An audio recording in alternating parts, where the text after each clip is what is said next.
Welcome everyone, मेरा नाम योगेश्वर है और आज की जो हमारी वीडियो है उसके अंदर हम बात करेंगे लॉन्गिट्यूड्स के बारे में। तो चलिए देखते हैं कि हमारे जो लॉन्गिट्यूड्स हैं वो क्या होते हैं। तो जैसे हमने देखा था कि जो हमारी इमेजिनरी पैरेलल लाइंस थी, हॉरिजॉन्टल लाइंस थी, उनका नाम था लैटिट्यूड्स। ऐसे ही हमारी इमेजिनरी वर्टिकल लाइंस जो हैं, जो खड़ी हुई लाइन है, उनका नाम हमने क्या रखा है? उनका नाम हमने रखा है लॉन्गिट्यूड्स।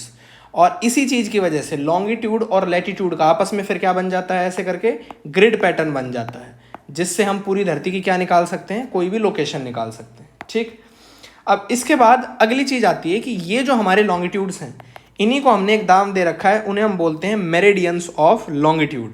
जैसे लैटिट्यूड्स को बोलते थे पैरेलल्स ऑफ लैटिट्यूड, ऐसे ही इनका नाम होता है मेरिडियंस ऑफ लॉन्गिट्यूड्स। अब अगला सवाल आता है कि जो लॉन्गिट्यूड्स हैं वो कहाँ से कहाँ तक होते हैं। तो इसके अंदर आपको याद रखना है कि जितने भी हमारे लॉन्गिट्यूड्स होंगे वो हमेशा ही एक पोल को दूसरे पोल से कनेक्ट करते हैं। ये आपको यहाँ पे दिख रहा होगा, जितने भी पोल हैं उससे एक पोल से दूसरे पोल को कनेक्ट किया जा रहा है। तो इसीलिए यदि पेपर में क्वेश्चन आए कि ये किसको कनेक्ट करते हैं आपस में, तो आपको याद रखना है कि ये हमेशा ही आप ये बोल सकते हो कि नॉर्थ पोल को साउथ पोल से कनेक्ट करते हैं, या फिर आप ये भी बोल सकते हो कि साउथ पोल को नॉर्थ पोल से कनेक्ट करते हैं। दोनों में ही कोई अंतर नहीं है, दोनों ही सेम बात है।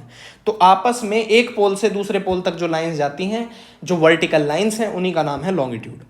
अब अगला है कि इनकी जो लेंथ है वो कितनी होती है। तो अब देखिए, इनका सरफेस भी वही है, यानी कि अर्थ के ऊपर बनी हुई है, और इनका स्टार्टिंग और एंडिंग पॉइंट भी वही है। तो सीधी सी बात है, इनकी जो सभी की लेंथ होती है वो आपस में क्या होती है? सेम होती है। सभी जो लॉन्गिट्यूड्स हैं उनकी लेंथ बराबर होती है। लैटिट्यूड में ऐसा नहीं होता था, सबसे बड़ा लैटिट्यूड इक्वेटर था और सबसे छोटा हमारे पोल्स थे। तो याद रखना है, इनकी जो लेंथ है वो सेम है।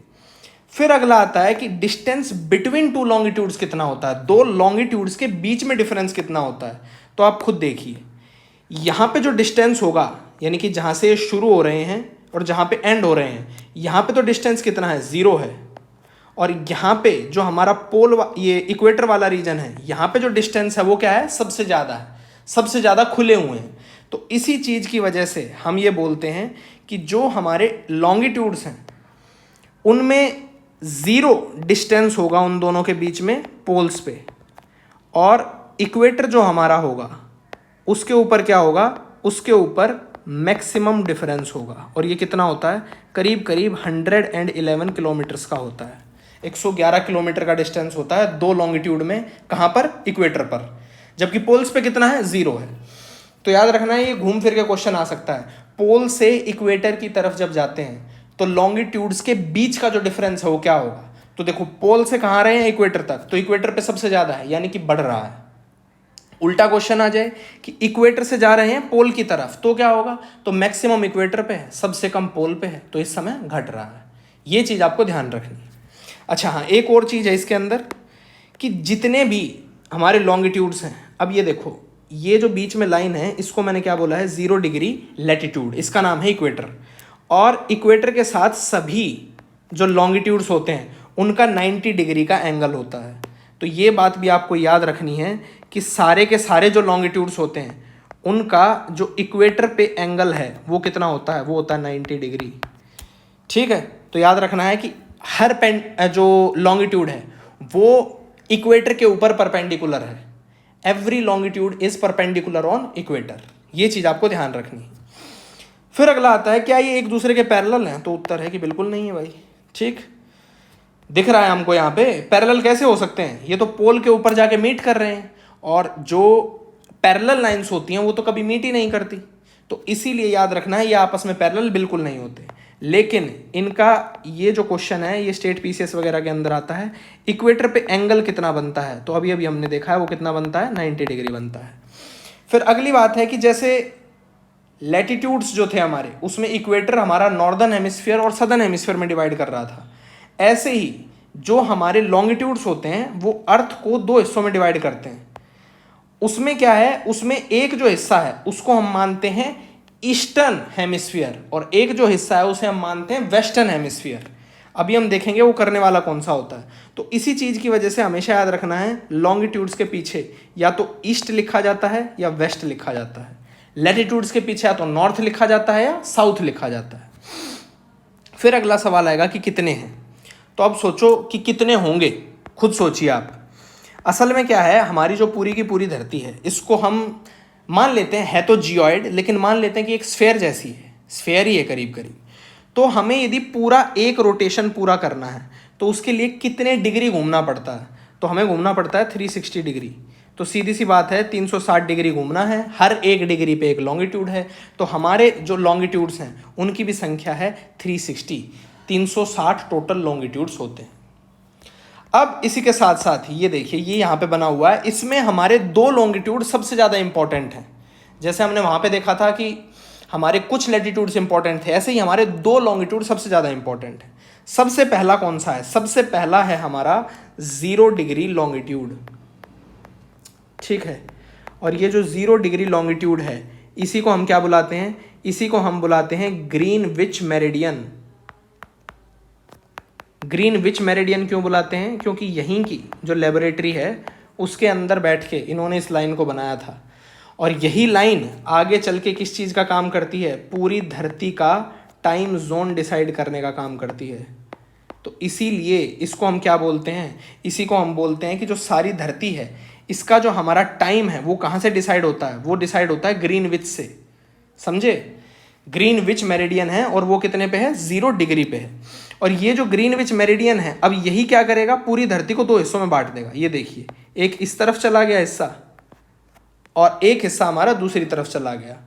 अब इसमें जो हिस्सा ग्रीनविच मेरिडियन के ईस्ट साइड पे होगा उसको हम बुलाएंगे, वो है हमारा ईस्टर्न हेमिस्फीयर।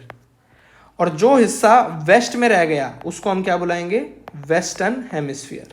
तो इसीलिए इस तरफ यानी कि इस 0 डिग्री लाइन के जो भी चीज़ ईस्ट में आएगी उसके पीछे लॉन्गिट्यूड में लगेगा ई यानी कि ईस्ट, और जो भी वेस्ट में आएगी उसके पीछे लग जाएगा डब्ल्यू यानी कि वेस्ट, ठीक है।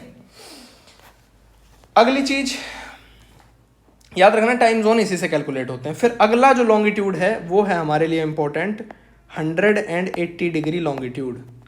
अब कहोगे ये 180 डिग्री क्या है, ईस्ट है या वेस्ट है? तो पहली बात, इसके पीछे ना तो ईस्ट लगाते हैं ना वेस्ट लगाते हैं, लेकिन लगाना चाहो तो ईस्ट भी सही है और वेस्ट भी सही है, क्योंकि हम बता ही नहीं सकते, ठीक है। तो इसीलिए इसके पीछे कुछ नहीं लगाते हैं। और ये जो है हमारी क्या है? ये है हमारी इंटरनेशनल डेट लाइन, जहाँ से क्या डिसाइड होता है? जहाँ से हमारी डेट डिसाइड होती है, ठीक है। तो याद रखना है 0 डिग्री हमारा है ग्रीनविच मेरिडियन, जिसको हम क्या बोलते हैं साथ में? टाइम जोन डिसाइड करने वाला लॉन्गिट्यूड भी बोलते हैं। इसी के साथ साथ इसी को बोलते हैं प्राइम मेरिडियन, ठीक है। ये भी साथ में याद रखना है, इसी को बोला जाता है प्राइम मेरिडियन। और ये है हमारा 0 डिग्री पे, पूरी धरती का टाइम इसी से कैलकुलेट होता है। अब चलिए इसमें देखते हैं कि ये कैसे कैलकुलेट होता है। तो सबसे पहली बात, मैंने कहा कि यहाँ पे मैंने क्या मान लिया? यहाँ पे हमने मान लिया कि ये जो हमारी लाइन है, इस लाइन को मैंने माना ये हमारी 0 डिग्री लाइन। 0 डिग्री लाइन का मतलब क्या है? ये है हमारा प्राइम मेरिडियन। अब ये जो प्राइम मेरिडियन है, सबसे पहले आपको ये तो पता चली गया ये ग्रीनविच से पास होता है। ग्रीनविच कहाँ है? तो लंदन के अंदर है, यूके के अंदर है। फिर सवाल आया कि कितनी कंट्रीज से पास होता है? तो कंट्रीज से जो पास होता है वो करीब करीब 8 कंट्री हैं, ठीक है। हालांकि एक अंटार्कटिका भी है, अंटार्कटिका में लेकिन कोई कंट्री नहीं है। तो यहाँ पे आपको दिख रहा होगा वो कंट्री कौन कौन सी है। इसको याद करने के लिए आप एक ट्रिक भी बना सकते हो, ठीक है। वो ट्रिक क्या है? वो ट्रिक है, तुम फंस गए बबलू, ठीक है। अब टी से क्या है इसमें? टी से है हमारी एक कंट्री टोगो, ठीक है, अफ्रीका के अंदर है, यहाँ पे आपको दिख रही होगी। फिर अगला आता है यू, यू से क्या है? यूके। फिर आता है एम, एम से क्या है? माली। एफ, एफ से यहाँ पे क्या है? एफ से है हमारा फ्रांस।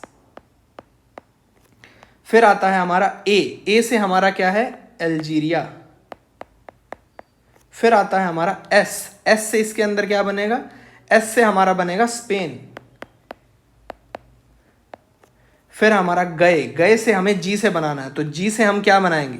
जी से हमारा बनेगा घाना। फिर है बबलू, बबलू के अंदर बी, बी से हमें क्या बनाएंगे, तो यहां पे बनेगा बुर्किना फासो। ठीक है, तो 8 कंट्री हैं जिनसे पास होता है। हालांकि कॉन्टिनेंट्स की बात करें तो ये नीचे जो हमारा एंटार्क्टिक है वहां से भी पास होता है, लेकिन वहां कोई कंट्री है नहीं, तो इसीलिए हम ये बोलते हैं कि 8 कंट्रीज से पास होता है। याद करने के लिए आप लिख सकते हो उसमें कि तुम फंस गए बबलू, उससे ग्रीनविच मेरिडियन पास होता है। अब सवाल आता है कि अच्छा इससे टाइम हम कैसे कैलकुलेट करेंगे, तो चलिए समझते हैं। सबसे पहली चीज आप ये देखो, ये जो हमारी पूरी की पूरी धरती है, इसका जो रोटेशन टाइम है, यानी कि जितने टाइम में अपना रोटेशन पूरा करती है, उसको हम बोलते हैं 24 आवर्स, 24 घंटे में पूरा कर लेती है। ठीक है, 24 घंटे में हम ये बोल सकते हैं कि अपना रोटेशन पूरा कर लेती है। रोटेशन पूरा करने का मतलब है अपने एक्सिस पे कितने डिग्री का एंगल बना लेती होगी, तो आप कह सकते हो कि पूरा जो एंगल है वो बनता है हमारा 360 डिग्री पे। यानी कि 24 आवर्स में कितने डिग्री कवर हो रहे हैं, तो वो हो रहे हैं 360, यानी कि 24 घंटे में हर एक लॉन्गिट्यूड कवर हो जाता है। तो इसका मैं सवाल बनाऊं आपसे, ये बताओ मेरे को कि 1 डिग्री में कितना होगा। तो फिर आप क्या कहोगे कि यदि 360 में कितना है, 24 घंटे है, तो हमारा 1 डिग्री के अंदर कितना होगा, तो हमें क्या करना पड़ेगा, 24 घंटे बटे 360। अब ये हमारा मिनट में हमें करना पड़ेगा, तो इसको 60 से मल्टीप्लाई कर देते हैं। यहाँ पे जब काटेंगे तो ये हमारा यहाँ पे बनेगा ये, और यहाँ पे कट के आएगा 4। तो यानी कि 1 डिग्री में कितना टाइम कवर होता है, 1 डिग्री लॉन्गिट्यूड में टाइम कवर होता है 4 मिनट। या फिर मैं ये भी बोल सकता हूँ कि हमारा 15 डिग्री में कितना कवर होता है, तो आप कहोगे कितना होता है, 1 घंटा होता है। तो याद रखना है 1 डिग्री लॉन्गिट्यूड को कवर करने के लिए हमें लगेंगे 4 मिनट, या फिर सीधी सी बात है उसको 15 से मल्टीप्लाई करेंगे तो क्या होगा, 1 घंटा आ जाएगा। दैट मीन्स 15 डिग्री कवर करने में हमें लगता है 1 घंटा। तो अब इससे हम क्या करेंगे, इससे हम सारी की पूरी जो पूरी धरती है उसका टाइम निकाल सकते हैं। कैसे, जैसे फॉर एग्जांपल जब भी हम ईस्ट साइड में जाएंगे तो हमें टाइम को ऐड करना होगा, और जब भी हम वेस्ट साइड में जाएंगे तो हमें टाइम को सबट्रैक्ट करना होगा। याद रखनी है ये बात। अच्छा, हेमिस्फेयर से कंफ्यूज नहीं होना है, अभी हम समझेंगे कि उसका मतलब क्या है।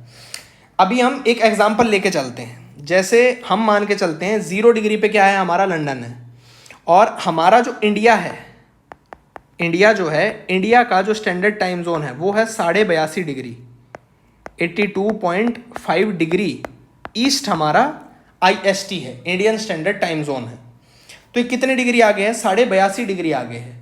तो फिर कहोगे हम कितने समय आगे हैं, ये समय आगे का मतलब क्या है। अब देखो, यदि मैं कहूँ कि इंडिया के अंदर सूरज पहले निकलेगा या लंदन के अंदर, तो आप क्या कहोगे, इंडिया के अंदर निकलेगा। अब ऐसे मैं कहूँ इंडिया के अंदर सूरज पहले निकलेगा या जापान के अंदर, तो आप कहोगे जापान के अंदर निकलेगा। तो ऐसे ही हमें क्या करना पड़ता है, टाइम को कैलकुलेट करना पड़ता है। अब इसमें सवाल आ रहा है इंडिया का, तो इंडिया का देखते हैं हमारा कितना आगे है, 82.5 डिग्री है। तो चलो इसको कवर करके देखते हैं। देखो 82.5 डिग्री। अब यदि आप बुद्धि लगाना चाहो, थोड़ा सा यदि आप में दिमाग हो, तो आप क्या करो, 82.5 को कितने से मल्टीप्लाई कर दूं मैं, 4 से मल्टीप्लाई कर दूं। यदि आपको ऐसे नहीं करना है तो आप 15 से कर लो, आपकी मर्जी। 15 में कितना होता है, यानी कि 15 से यदि करेंगे तो एक तरफ बनेगा 75 और एक बनेगा हमारा 7.5। इसमें हो जाएंगे हमारे 5 घंटे, और 7.5 में कितना हो जाएगा, हमारी 30 मिनट, आधा घंटा। यहाँ पे भी आप करोगे तो हमारा कितना टाइम आएगा, वो आएगा 330 मिनट। यानी कि इंडिया जो है वो 330 मिनट आगे है। तो कहोगे 330 मिनट का मतलब क्या होता है, 330 मिनट का मतलब यही तो होता है भाई, 5 घंटे 30 मिनट। तो इसीलिए आप कभी भी देखना IST के आगे हमेशा क्या लगा रहता है, उसके आगे लगा रहता है +5:30 GMT, ग्रीनविच टाइम। समझे, ग्रीनविच मेरिडियन का जो टाइम है उससे हमारा टाइम कितना आगे है, उससे हमारा टाइम है 5.5 घंटे आगे। तो इसीलिए याद रखना है कि जब भी अब यहाँ से हमें क्या सीखना है, यहाँ से हमें सिर्फ एक सीख लेनी है, और वो है कि जब भी हम लॉन्गिट्यूड्स के अंदर ईस्टवर्ड मूवमेंट करेंगे तो टाइम हमेशा क्या होगा, ऐड होगा, और जब भी वेस्टवर्ड मूवमेंट करेंगे तो टाइम क्या होगा, माइनस होगा। जैसे फॉर एग्जांपल मैं आपको बोल दूं कि इंडिया के अंदर, अब खुद सोचो, इंडिया के अंदर आज के टाइम पे टाइम चल रहा है, मान लेते हैं इंडिया के अंदर बजे हुए हैं दिन के 11 AM है। तो अब बताओ कि 0 डिग्री पे टाइम कितना होगा, लंदन में टाइम कितना होगा, ये बताओ। तो कैसे निकालेंगे, चलिए बिल्कुल इजी है। अब खुद देखो हम किस तरफ जा रहे हैं, याद रखना है ईस्ट वेस्ट की कंफ्यूज नहीं होना है। अब जो मूवमेंट है वो किस तरफ हो रही है, अब हो रही है वेस्टवर्ड, हमें वेस्ट में जाना है, तो टाइम क्या होगा, माइनस होगा। यदि इंडिया के अंदर 11 बज रहे हैं तो अभी जो लंदन है उसके अंदर क्या होगा, उसके अंदर सूरज नहीं निकला होगा या फिर निकलने वाला होगा। देखते हैं कैसे। अब ये कितनी पीछे है, तो आपको पता है ये है हमारा 82.5 डिग्री पीछे, ठीक। तो जब हम 82.5 डिग्री पीछे जाएंगे तो वही हमारे को क्या करना पड़ेगा, माइनस 330 मिनट करनी पड़ेंगी। यानी कि हमें क्या करना पड़ेगा, 5 घंटा 30 मिनट को माइनस करना पड़ेगा। तो यानी कि 11 में से यदि 5 जाएंगे तो कितना बचेगा, 6 बचेगा, और आधा घंटा और घटाएंगे तो कितना बचेगा, तो बचेगा हमारे 5.5। तो यानी कि जो हमारा लंदन है, लंदन के अंदर इस टाइम पे क्या हो रहा होगा, लंदन के अंदर इस टाइम पे, यानी कि यदि यहाँ पे 11 बजे हुए हैं तो लंदन के अंदर टाइम होगा 5:30 AM। समझ गए बात, कभी कंफ्यूज नहीं होना है इसमें। चलिए एक और सवाल करते हैं, पेपर में सवाल आ जाए। पेपर के अंदर क्वेश्चन आया है, उसमें क्या लिखा हुआ है, उसमें साफ साफ लिखा हुआ है कि 60 डिग्री, जो 60 डिग्री वेस्ट है, उस पे आपका टाइम हो रखा है इस समय, वो है शाम के 4 बजे। तो अब बताओ इंडिया के अंदर टाइम कितना होगा। अब इसका जवाब आपको मुझे कमेंट के अंदर देना है। बता देता हूं कि करना क्या है। देखो यदि ज़्यादा बुद्धि नहीं चल रही है कि ये तो 60 डिग्री से हमें कहाँ पे आना है, 82.5 डिग्री ईस्ट में आना है, तो क्या करूं, तो कुछ नहीं है, थोड़ा दिमाग लगाओ, पहले आ जाओ 0 डिग्री पे। तो 0 डिग्री पे आने के लिए वेस्ट से 0 डिग्री पे पहुंचना है, तो उसके लिए हमें मूवमेंट करना होगा ईस्टवर्ड, और दोबारा से करना होगा ईस्टवर्ड। तो याद रखना है दोनों बार में ही टाइम ऐड होगा। यहाँ पे कितना है, यहाँ पे हमारे 4 घंटे, तो 4 घंटे हमारे यहाँ पे ऐड होंगे, और फिर दोबारा से 0 डिग्री से कितना आ गए हम, तो 0 डिग्री से 5 घंटे 30 मिनट आ गए हैं, दोबारा से ऐड होंगे। दोनों को ऐड करके कितना बनेगा, 9 घंटे 30 मिनट। जोड़ के देख लेना, जो भी टाइम आएगा वही टाइम इंडिया में हो रहा होगा उस टाइम, ठीक है। उम्मीद करता हूँ ये समझ में आया होगा, क्योंकि ये जो कंसेप्ट है इसी के ऊपर अभी इंटरनेशनल डेटलाइन का कंसेप्ट बनेगा।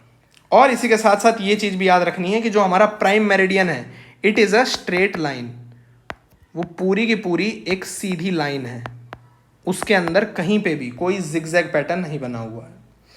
फिर अगली जो आती है वो आती है इंटरनेशनल डेट लाइन, जो कि हमारी कौन सी है, 180 डिग्री है। अब इंटरनेशनल डेट लाइन का मतलब क्या है, इंटरनेशनल डेट लाइन का मतलब ऐसी लाइन जिसको आप क्रॉस करोगे तो क्या हो जाएगा, जिसको क्रॉस करने से आपकी डेट चेंज होती है, ठीक है। ये देखो अभी हमने समझाया था, वही कंसेप्ट है। तो अब सवाल आएगा कि ये डेट चेंज कैसे हो रही है, तो चलिए इसको भी समझते हैं। सबसे पहली बात आपको ये समझना है कि जो इंटरनेशनल डेट लाइन है वो है कितनी, वो है 180 डिग्री। अब इसमें सवाल आता है कि किस तरफ लाइन को क्रॉस करेंगे तो क्या होगा, और ये काफ़ी यूपीएससी का पेट क्वेश्चन है। सीएपीएफ में भी आता है, सीडीएस में भी आता है, सीएससी में भी आया था, इस साल भी आया था। तो अब इसके अंदर ये जो क्वेश्चन है इसको सॉल्व कैसे किया जाए, चलिए देखते हैं। देखो अब याद रखना है, हमारा एक तरफ जो एग्जाम्पल है वो है हमारा यूएसए, और दूसरी तरफ कौन सा है, रशिया। अब वर्ल्ड की यदि मैं बात करूं तो वर्ल्ड के जो यूएसए है वो किस तरफ है, वो वेस्ट में है, और रशिया जो है वो किस तरफ है, ईस्ट में है। लेकिन ये है हमारी इंटरनेशनल डेट लाइन। तो इंटरनेशनल डेट लाइन के कंपैरिजन में जो हमारा यूएसए वो किस तरफ है, ईस्ट, और रशिया किस तरफ है, वेस्ट में। तो याद रखना है जब भी वो आइडियल की बात करता है इंटरनेशनल डेट लाइन की, तो ज़्यादातर बात करता है इंटरनेशनल डेट लाइन के रिस्पेक्ट में, वो वर्ल्ड के रिस्पेक्ट में बात नहीं करता है। वो बात करता है जब कहता है ना कि ईस्टवर्ड मूवमेंट हुआ, वेस्टवर्ड मूवमेंट हुआ, तो धरती के हेमिस्फीयर से उसे कंफ्यूज नहीं करना है। अब चलिए देखते हैं कि क्या होता है। अब ये हम एक हाइपोथेटिकल एग्जांपल ले रहे हैं जिससे आपको समझ में आए। जैसे मान लो कि करीब करीब हमारी जो इंटरनेशनल डेट लाइन है उसके अंदर एक यहाँ पे पॉइंट है, एक यहाँ पे पॉइंट है, और इन दोनों पॉइंट को ही हम नाम दे देते हैं समझने के लिए सिर्फ। इसको हम क्या बोलेंगे, ये हमारे प्राइम मेरिडियन के वेस्ट की तरफ है, तो इसको हम बोलेंगे 180 डिग्री वेस्ट, और इसको बोल देते हैं 180 डिग्री ईस्ट। तो अब कहोगे कि इन दोनों के अंदर डेट चेंज कैसे होगी। फॉर एग्जाम्पल जैसे कि आज की डेट है 11 सितंबर, मान लेते हैं कि हम यूएसए में बैठे हुए हैं, तो आज के टाइम पे यहाँ पे डेट चल रही है 11 सितंबर। तो अब सवाल आता है कि रशिया के अंदर रशिया के अंदर इस समय पे डेट क्या होगी। तो देखते हैं डेट क्या होगी। अब देखो, डेट निकालने के लिए हमें टाइम निकालना है। तो टाइम निकालने के लिए हम क्या करते हैं, हम दोबारा से प्राइम मेरिडियन की सहायता लेते हैं। अब याद करो, यदि मेरे को यूएसए से कहाँ तक जाना हो, 0 डिग्री लंदन तक पहुँचना हो, यहाँ पे हमारा लंदन है, यहाँ तक पहुँचना हो, तो अब यूएसए से प्राइम मेरिडियन तक का जो सफ़र है वो किस तरफ हो रहा है, ईस्टवर्ड हो रहा है। ये हमारी ईस्ट डायरेक्शन है, ईस्टवर्ड की तरफ हो रहा है। तो इसीलिए हमें क्या करना पड़ेगा, ऐड करना पड़ेगा। और ये कितना है, 180 डिग्री, ये है 0 डिग्री। तो 180 डिग्री पे कितना डिफरेंस आएगा, 15 डिग्री पे कितना है, 1 घंटा। तो 180 पे कितने हो जाएंगे, 12 घंटे। यानी कि मेरे को 12 घंटे ऐड करने पड़ेंगे। तो यानी कि यहाँ पे 11 सितंबर का जो भी टाइम हो रहा होगा, जैसे फॉर एग्जांपल अभी जो टाइम चल रहा है हमारा, मान लेते हैं कि वो 5 PM है। तो जैसे ही मैं यहाँ पे पहुँचूंगा 0 डिग्री पे, तो यहाँ पे टाइम क्या हो रखा होगा, यहाँ पे टाइम हो रखा होगा 5 AM। ठीक है, अब मैं यहाँ पे आ गया। अब मेरे को क्या करना है, मेरे को रशिया तक पहुँचना है। ये जो रशिया है, रशिया के जस्ट नीचे यहाँ पे समझ लो क्या है, जापान है। तो यानी कि अब मेरे को ईस्ट में जाना है फिर से। तो अब मैं जब दोबारा जाना शुरू करूँगा, तो दोबारा से मेरे को क्या करना है, यहाँ तक पहुँचना है, 180 डिग्री ईस्ट तक पहुँचना है। तो अब दोबारा से ईस्टवर्ड मूवमेंट हुई है, ईस्ट की तरफ जा रहे हैं हम मेरिडियन से। तो अब मेरे को 180 डिग्री दोबारा ईस्ट जाना है। तो यहाँ पे भी कितना एडिशन होगा, यहाँ पे भी एडिशन होगा 12 घंटे का। तो फिर कहोगे 12 और 12 घंटे, इन दोनों को मिला के जो टोटल टाइम है वो हमारा कितना बन जाएगा, वो बन जाएगा 24 घंटे। तो यानी कि अब यदि मैं आपसे पूछने लगूं कि ये जो हमारा रशिया है, इसमें ये जो हमने पॉइंट लिया था, हाइपोथेटिकल है ये समझने के लिए सिर्फ, तो यहाँ पे ये जो पॉइंट था, इसके ऊपर डेट क्या होगी हमारी, या फिर टाइम क्या होगा। तो टाइम आपको पता चल गया कि हम क्या कर रहे हैं, 24 घंटे आगे आ गए हैं, प्लस हो गया है। तो यहाँ पे यदि 11 सितंबर के 5 PM हो रखे हैं, तो यहाँ पे क्या टाइम होगा, यहाँ पे 12 सितंबर के 5 PM हो रखे होंगे। होगी तो यहाँ पे भी शाम। ठीक है, अब यदि ये आपको समझ नहीं आया तो आप इसको रट सकते हो। आपको याद रखना है कि जो यूएसए है, यूएसए के अंदर कोई भी एक डेट याद कर लो, इसे याद कर लो। यूएसए के अंदर 11 सितंबर है, तो रशिया के अंदर 12 सितंबर होंगे, बस। नहीं तो समझ आ जाना चाहिए, क्योंकि ये काफ़ी कंसेप्चुअल है और समझना भी आसान है। फिर अब इसमें जो अगला सवाल आता है वो आता है कि इसका इफेक्ट क्या पड़ेगा। तो सबसे पहले याद रखना है, जब मैं कहूँ कि हमारी जो इंटरनेशनल डेट लाइन है उसको मैंने कैसे क्रॉस किया है, उसको मैंने क्रॉस किया है ईस्टवर्ड। अब ईस्टवर्ड का मतलब क्या होता है, ईस्टवर्ड, ईस्ट की तरफ। ईस्ट की तरफ का मतलब क्या है कि मैं जा रहा हूँ वेस्ट टू ईस्ट।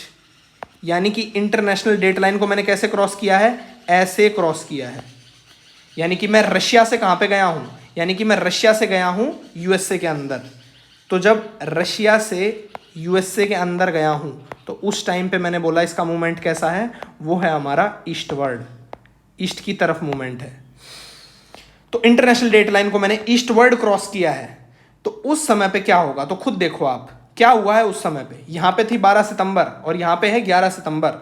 यानी कि मेरे को अब क्या हुआ, मेरे को कैलेंडर में से एक दिन माइनस करना पड़ेगा। यानी कि कैलेंडर में से एक दिन घटाना पड़ेगा, -1 डे या -1 डेट करना होगा। लेकिन अब खुद सोचो, यहाँ पे मेरा 11 सितंबर पहले ही हो चुका था, मैं दोबारा गया तो मेरे को क्या मिला, दोबारा से 11 सितंबर जीने को मिला। तो इसीलिए यहाँ पे हमारा कंसेप्ट क्या होता है कि हम एक दिन गेन कर लेते हैं, गेन अ डे। यानी कि मेरे को एक दिन एक्स्ट्रा जीने को मिलेगा। ठीक है, डे यहाँ से हटा देते हैं, सिर्फ डेट रखते हैं इस तरफ। तो याद रखना है, इस तरफ जब भी ईस्टवर्ड मूवमेंट होगी तो डेट में से एक माइनस करना है, कैलेंडर में से एक माइनस करना है, और डे के अंदर क्या करेंगे, गेन कर लेंगे, एक्स्ट्रा मिल जाएगा। अब अगली चीज जो है हमारे पास वो क्या होगी, वो है कि यदि मैं यूएसए से कहां पे आ जाऊं, रशिया के अंदर। याद रखना, यूएसए से कहां पे आ जाऊं, रशिया के अंदर। तो अब जो मेरी मूवमेंट है वो क्या है, वेस्टवर्ड। वेस्टवर्ड का मतलब क्या है, वेस्ट टू ईस्ट ना, east to west, westward, west की तरफ। तो अब इसके अंदर क्या हुआ है खुद देखो, जब मैं कहां से कहां गया हूं, जब मैं गया हूं वेस्टवर्ड, वेस्ट की तरफ गया हूं। तो यहां पे तारीख कितनी थी, 11 सितंबर, यहां पे कितनी हो गई, 12 सितंबर। तो मेरे को कैलेंडर में क्या करना पड़ेगा, एक डेट ऐड करनी पड़ेगी। लेकिन मेरा जो एक दिन है वो गायब हो जाएगा। क्यों? क्योंकि यहाँ पे मेरी तारीख क्या थी, 11 सितंबर। 11 सितंबर मेरे को जीने को ही नहीं मिला। 11 सितंबर के ये जो दिन बचा हुआ था ये, और 12 सितंबर की शाम के 5 बजे तक का जो टाइम है वो मेरे को जीने को ही नहीं मिला। तो इसीलिए हम क्या बोल देते हैं, इसीलिए हम बोल देते हैं कि हमने क्या कर दिया है, लूज ए डे कर दिया है। लेकिन कैलेंडर में क्या हो गया है, एडिशन हो गया है। जैसे होता है ना कि बर्थडे में क्या होता है, आपके जीवन में एक साल कैलेंडर में ऐड हो गया है, लेकिन असल जीवन से क्या हुआ है, माइनस हो गया है। तो कैलेंडर में एडिशन का मतलब क्या है, असल में डे माइनस हो रहा है, असल में डे लूज हो रहा है, सिर्फ डेट ऐड हो रही है। तो याद रखना, डे और डेट हमेशा ऑपोजिट चलती हैं। उम्मीद करता हूं ये आपको समझ में आया होगा। काफ़ी कॉम्प्लेक्स टॉपिक था, पेपर के अंदर कई बार इससे सवाल आते हैं। ये देखो, जैसे यहाँ पे देख रहे हो ना, अलास्का के अंदर, अलास्का जो है हमारा यूएसए के अंदर है, और दूसरी तरफ ये है हमारा रशिया। यहाँ पे भी 30 तारीख है, तो यहाँ पे कितनी होती है, 31 होती है। तो इसलिए हम बोल देते हैं कि जैसे ही हम मूविंग ईस्ट, ईस्ट का मतलब क्या है, ईस्टवर्ड, तो उसके अंदर हम एक दिन गेन कर लेते हैं। एक दिन गेन करने का मतलब है कैलेंडर में से एक दिन माइनस। जब एक दिन लूज हो जाता है तो कैलेंडर के अंदर एक दिन प्लस। ठीक है, चलिए अब इसी के साथ साथ सवाल आएगा कि भाई हाँ, एक और चीज़ की जो हमारी इंटरनेशनल डेट लाइन है वो हमारी जिग जैग है। ठीक है, सीधी लाइन नहीं है, जिग जैग है। असल में क्या है कि इसके अंदर बीच में काफ़ी सारी कंट्रीज आती हैं, तो एक कंट्री के अंदर 2 टाइम जोन ना हो जाए, है ना, कि एक कंट्री के अंदर एक तारीख है, उसी कंट्री के अंदर दूसरे हिस्से में दूसरी तारीख है, ऐसा कन्फ्यूजन ना हो, इसके लिए वो जिगजैग बना रखी है। ये देखिए यहाँ पे ये जो लाइन है ये आपको दिख रही है ना, ये असल में कैसी है, थोड़ी सी इसके अंदर बैंड आया हुआ है, जिगजैग है किसी किसी जगह से। तो ये चीज़ आपको ध्यान रखनी है। अगली चीज़ कि इंडिया के अंदर से क्या आइडियल पास होती है, भाई नहीं होती। क्या प्राइम मेरिडियन पास होता है, तो ऑब्वियसली नहीं होता है। ठीक है, दोनों में से ही कोई भी इंडिया से पास नहीं होती है। अच्छा हाँ, प्राइम मेरिडियन से एक सवाल ये बनता है कि इंडिया के अंदर जो हमारा IST है वो कितना है। तो याद रखना है, हमारा जो IST है वो हमने बना रखा है 82.5 डिग्री, और ये जो है हमारा कहाँ से पास होता है, ये हमारा मिर्ज़ापुर से पास होता है। इसी के साथ साथ इंडिया के कितने स्टेट से पास होता है, तो 5 स्टेट से पास होता है। उसको आप मौका से याद रख सकते हो। M से क्या है, MP, O से क्या है हमारा, ओडिशा, U से हमारा क्या है, UP, C से हमारा क्या है, तो C से है हमारा छत्तीसगढ़, और A से हमारा लास्ट में क्या है, आंध्रा।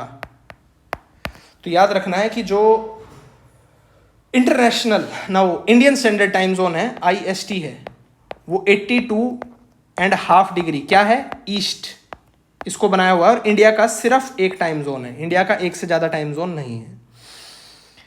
चलिए, सबसे ज़्यादा टाइम जोन किसके हैं, तो कहोगे कि सबसे बड़ी कंट्री कौन सी है, रशिया। रशिया के पास कितने टाइम जोन है, तो रशिया के पास है 11 टाइम जोन, लेकिन उससे ज़्यादा भी किसी कंट्री के पास है, और वो कंट्री कौन सा है, वो है फ्रांस।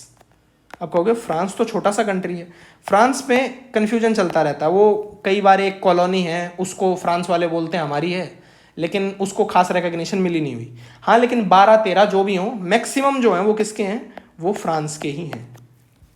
तो कहोगे फ्रांस के कैसे हो जाएंगे, तो फ्रांस के क्या हैं, बहुत सारे, अभी अभी मैंने बताया कि उनके पास बहुत सारे आइलैंड्स हैं जिनको उन्होंने अपनी कॉलोनी बनाया था, आज भी वो उनके कब्जे में है। तो इसीलिए जो फ्रांस है, फ्रांस के पास सबसे ज़्यादा टाइम जोन है, याद रखना है। दूसरे नंबर पे है हमारा रशिया। इंडिया के पास कितने हैं, तो भाई इंडिया के पास सिर्फ एक है। ये भी UPSC के अंदर क्वेश्चन आया था अभी कि बताओ कौन सी कंट्री के पास कितने टाइम जोन है, इनमें से कौन सी कंट्री है जिसके पास इतने से कम टाइम जोन है। तो आप यहाँ पे देख सकते हो, सबसे ज़्यादा फ्रांस के पास है, फिर रशिया, फिर USA के पास भी बराबर ही है। चलो, तो इसी के साथ मैं उम्मीद करता हूँ कि आपको ये क्लास समझ में आई होगी। यदि आपका कोई भी डाउट रहता है तो आप मुझसे पूछ सकते हैं। ये जो चीज़ है आपकी डेट लाइन वाली, ये काफ़ी इंपॉर्टेंट कंसेप्ट है। यदि ना समझ में आए तो एक बार दोबारा से देखना है, ताकि आपको ये अच्छे से याद हो जाए। याद करने का, रट्टा मारने का जो तरीका है वो यही है कि याद रखो कि USA के अंदर जो तारीख है, मान लो कि USA के अंदर कोई भी एक डेट याद कर लो। USA में यदि डेट है 11 सितंबर, तो रशिया में डेट होगी 12 सितंबर, बस। अब इससे माइनस प्लस जो भी डेट में करना है, डे में करना है, वो आप करते रहना। चलिए, तो इसी के साथ मैं आपसे उम्मीद करता हूँ कि आपको वीडियो समझ में आई होगी। यदि आपका कोई डाउट रहता है तो आप मुझसे पूछ सकते हैं।